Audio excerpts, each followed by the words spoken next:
हाय hello नमस्कार, welcome back to my channel. So guys, आज मी तुमच्यासाठी पुन्हा एक नवीन गार्डनिंगचा व्हिडिओ घेऊन आलेली आहे. आजच्या व्हिडिओमध्ये आपण बेसल शूट विषयी माहिती जाणून घेणार आहोत. बेसल शूट किंवा फुटवे म्हणजे काय, किंवा ते जास्तीत जास्त बेसल शूट्स आपल्या झाडांना येण्यासाठी त्यांना कुठले खत द्यायला हवे, त्यांची कशी काळजी घ्यायला हवी, याविषयीची मी तुम्हाला माहिती सांगणार आहे. सो व्हिडिओ स्किप न करता व्हिडिओ पूर्ण बघा, कारण की या व्हिडिओच्या मध्ये मी तुम्हाला काही घरगुती टिप्स आणि ट्रिक्स देखील सांगणार आहे. सो चला अधिक वेळ न घालता आजच्या व्हिडिओला सुरुवात करूया. सो गाईज, या ठिकाणी हे आहे गुलाबाचं झाड आणि याला या ठिकाणी हे नवीन फांद्या आलेल्या आहेत. म्हणजे बेसल शूट तयार झालेलं, त्यानंतर त्याच्यावर ह्या फांद्या तयार झालेल्या आहेत. सो बेसल शूट म्हणजे काय, की जे कलम केलेले गुलाब असतात त्या झाडाच्या कलम केलेल्या भागांपासून नवीन फुटवे फुटतात आणि त्यांच्यावर बेसल शूट तयार होत असतात. ऍक्च्युली या ठिकाणी देखील नवीन बेसल शूट आलेलं होतं, पण एक दोन दिवस जरा आमच्याकडे भरपूर हवा होती आणि त्या हवेने तिथली ती नाजूक अशी जी फुटवं होतं ते तुटलं. आता या ठिकाणी बघा, मोगऱ्याला देखील तुम्हाला एकदम छोटंसं असं डार्क ग्रीन कलर मध्ये जे दिसत आहे ते याचं नवीन बेसल शूट आहे. परत नवीन जे असे पानं दिसत आहेत ते देखील आतून त्याचे नवीन बेसल शूट तयार झालेले आहे. सो जास्तीत जास्त बेसल शूट जर आले तर तेवढेच जास्तीत जास्त नवीन फांद्या तयार होत असतात आणि नवीन फांदी तयार झाली म्हणजे ऑब्व्हियसली नवीन जास्ती कडा येतील आणि आपल्याला भरपूर अशी फुलं मिळतील. कसं असतं की गुलाब नुसतं वाढून त्याला फक्त काटे आणि पानच जर आली तर ते काही उपयोगाचं नाही. त्यासाठी आपण काही घरगुती उपाय नक्की करून बघायला हवे, जेणेकरून त्याच्यावर सुंदर आणि छान फुलं देखील येतील. या ठिकाणी हे माझे झेंडूचे मी बी लावलेले होते आणि त्या ठिकाणी त्यापासून छोटे छोटे असे रोपं ग्रो झाले. सो गाईज, जशी प्रत्येकाची तब्येत ही वेगवेगळी असते, प्रत्येकाचे आरोग्य आणि त्यानुसार लागणारा आहार देखील वेगवेगळा असतो, तसंच माणसांप्रमाणे या झाडांचं देखील असतं. प्रत्येक झाडाचं खत, ऊन, पाणी आणि माती यांचं कॉम्बिनेशन हे वेगवेगळं असतं. त्यांच्या ठरलेल्या योग्य प्रमाणानुसार जर झाडांना सगळं काही मिळत गेलं तर झाडं देखील जोमाने बहरून येत असतात आणि त्यांची चांगली वाढ होऊन त्यांना फुले देखील भरपूर येत असतात. गुलाबाचे रोप लावल्यानंतर अनेकदा असं दिसून येतं की फक्त पानांची वाढ होत असते, त्यांना फुलं येतच नाही किंवा फुल वाढतच नाही. तर त्यांची ग्रोथ होण्यासाठी तुम्ही केमिकल युक्त खतांचा देखील वापर करू शकतात, किंवा केमिकल युक्त खतांचा वापर करण्यापेक्षा काही सोपे घरगुती उपाय जर केले तर आपलं देखील गार्डन या ठिकाणी बहरून येईल. सो या ठिकाणी ह्या ज्या नवीन फांद्या होत्या यांना मी जरा दोऱ्याच्या सहाय्याने बांधून घेत होती, कारण की आज देखील हवा होती आणि हे अतिशय नाजूक होत्या. सो मला भीती होती की ह्याही तुटायला नको, म्हणून मी त्यांना असं हलक्या हाताने जरा सपोर्ट करून घेत होती.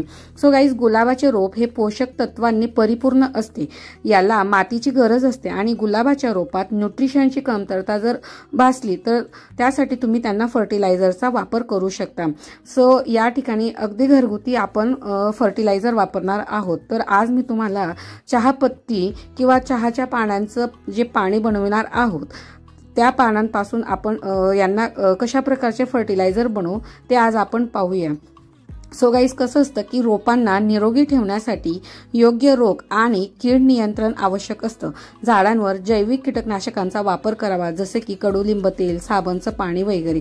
झाडांवर कीड दिसली की ती लगेच काढून टाकायची. झाडांवर बुरशी दिसल्यास ती देखील लवकरात लवकर काढून टाकायची. झाडांवर रोग होऊ नये म्हणून नियमितपणे पानांवर आणि फुलांवर पाण्याचा स्प्रे करत राहायचा.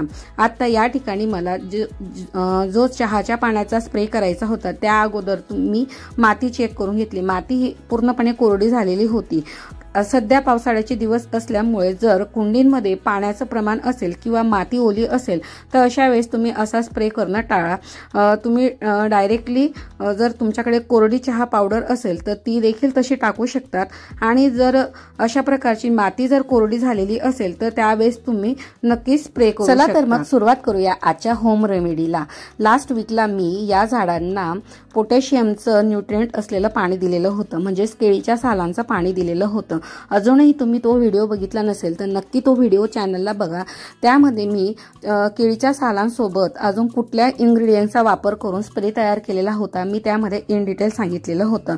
आज आपण चहापत्तीचा वापर करून आजचा चहाचा पाण्याचा स्प्रे करणार आहोत. या ठिकाणी मी फ्रेशच चहापत्ती वापरत आहे. जर तुम्ही वापरलेली चहा पावडर देखील म्हणजे त्याचा देखील वापर करू शकतात. जर चहा पावडरचा चहा बनवून झाली असेल तर तिला ड्राय करून करून डायरेक्टली तुम्ही कुंडीत देखील टाकू शकतात, किंवा जर फ्रेश चहा पावडरचा वापर करू शकत असाल तर अशा प्रकारे तुम्ही 4 ते 5 टेबलस्पून चहा पावडर घेऊन त्यांना पाण्यामध्ये एका रात्रीसाठी भिजत ठेवायची आहे. नंतर दुसऱ्या दिवशी सकाळी अशा प्रकारे गाळून घ्यायची आहे.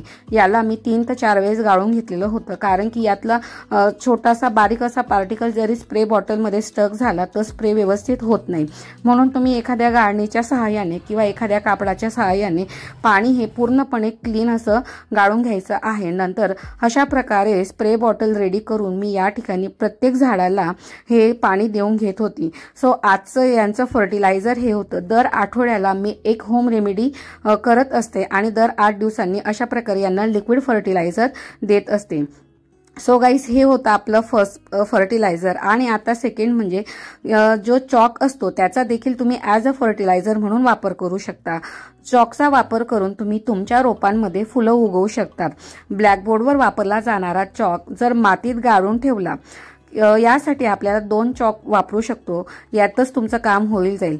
जर तुम्ही डायरेक्टली माती कुंडीमध्ये ते चॉक आत गाडले किंवा डीप केले तसंही चालेल, किंवा जे चॉक आणलेले असतात त्यांना किसणीच्या सहाय्याने किसून घ्यायचं आणि त्यात किंवा चॉक डायरेक्टली चॉक पावडर पण पाण्यामध्ये मिक्स करून ते पाणी जरी दिलं ते देखील चालणार आहे. सो गुलाबाच्या रोपाला कॅल्शियमची आवश्यकता असते. सो तुम्ही चॉक किसून मातीत मिसळा किंवा चॉक पावडरचा वापर देखील करू शकतात. खडूमुळे गार्डनिंगची 2 कामे सोपी होतील.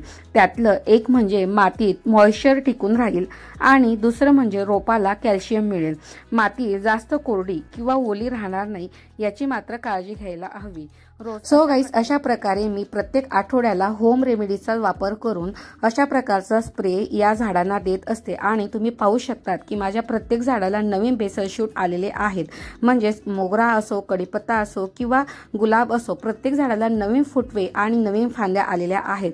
सो तुम्ही देखील अशा होम रेमेडीचा वापर करा आणि तुमच्या गार्डनचे किंवा तुमच्या कुंडीतले झाडांना देखील असेच छान छान फुटवे येऊ द्या. सो गाईस, आजचा हा व्हिडिओ आणि आजची ही माहिती तुम्हाला उपयुक्त ठरली असेल तर व्हिडिओला एक लाईक आणि चॅनलला सबस्क्राईब करा, कारण की असेच नवनवीन आणि माहितीपूर्वक व्हिडिओ मी तुमच्यासाठी घेऊन येत असते.